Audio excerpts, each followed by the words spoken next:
What's going on, guys? Regional Manager here with an exciting new series for one of my favorite times of the year. That's right, Halloween. Welcome to Spooky Business Episode 1. Throughout the entire month of October, I will be bringing you guys Halloween-inspired content on old school RuneScape. That's right, we're going to be doing some spooky killing, which should be able to give us some fun and festive combat experience and money making all in one. For today's episode, we're going to be killing 1,000 zombies in the Stronghold of Security and seeing how much XP and GP we can make from these seemingly useless NPCs. The drop table for these guys really isn't much to write home about, with arguably the only substantial drop from them being the zombie champion scroll for a rate of 1 in 5,000. Yet even that is more for collection log completion rather than for any monetary gain. Regardless, I am still going to be keeping track of all of the loot and experience throughout the killing spree and showing you guys just how much money this festive season can bring you. Without further ado, let's get started.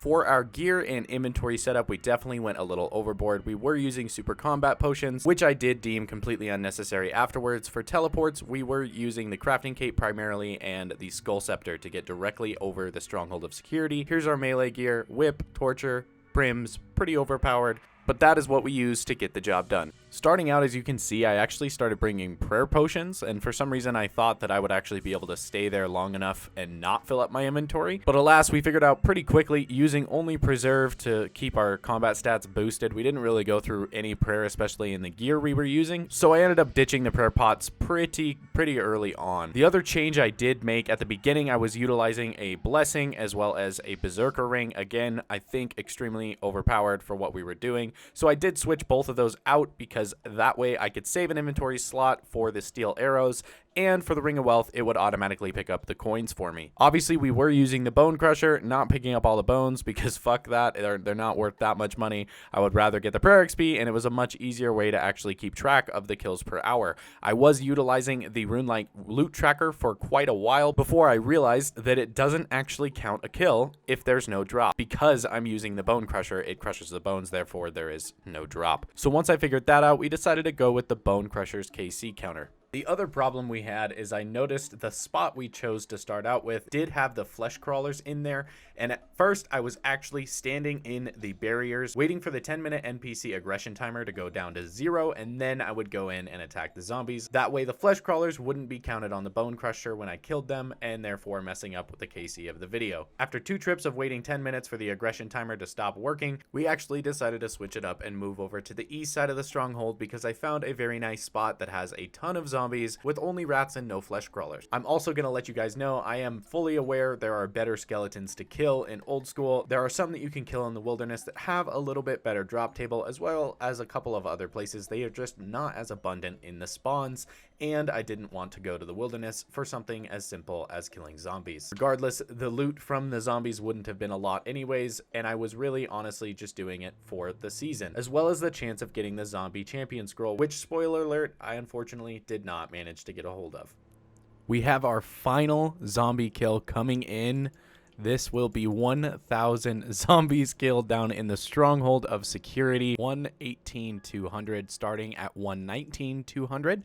Let's go to the bank and show you guys what we made as far as loot is concerned, and then I'll tell you guys how much XP we made. From 1,000 kills of zombies in the Stronghold of Security, we managed to grab ourselves a total of 100k, as the GE price checker in the bank says. We have 4.2k in cash here, so I'm just adding that in. That averages out to being 100 GP per kill, which is atrocious. The Nature Talisman might be the rarest thing we got for a rate of 1 in 1,083 because we were wearing a Ring of Wealth. Everything has been sold off, which means we got 97.6 thousand GP. Unfortunately, we didn't quite cross over that 100k mark. The Renars pretty much carried the whole team there for a total amount of 37k, so a solid 30 to almost 40% of our profit was pretty much just solely in the Renars. To wrap this first episode up, we're going to go ahead and show you guys the total statistics for these 1,000 kills. Keep in mind, this is 1,000 zombie kills in the Stronghold of Security. For a total amount of experience, we managed to get ourselves 141.4 thousand defense experience, as well as a total amount of 47,000 hit points experience and 2,000 prayer experience. And that is where we're going to wrap up today's episode of Spooky Business. I hope you guys are excited for this series as well as excited for Halloween. We're going to be going up in tiers of difficulty with these monsters. I won't spoil next week for you guys, but I am excited for the videos that are to come for this series leading all the way up to Halloween. If you guys did enjoy and made it this far, please consider giving the video a like. Subscribe if you're new to the channel and would like to check out any of my other videos. Feel free to click the link down below. And if you have any comments for me or just a comment about the spooky season, feel free to leave that as well. That's going to be it for me today, guys. This is Regional Manager, and I'll see you in the next one.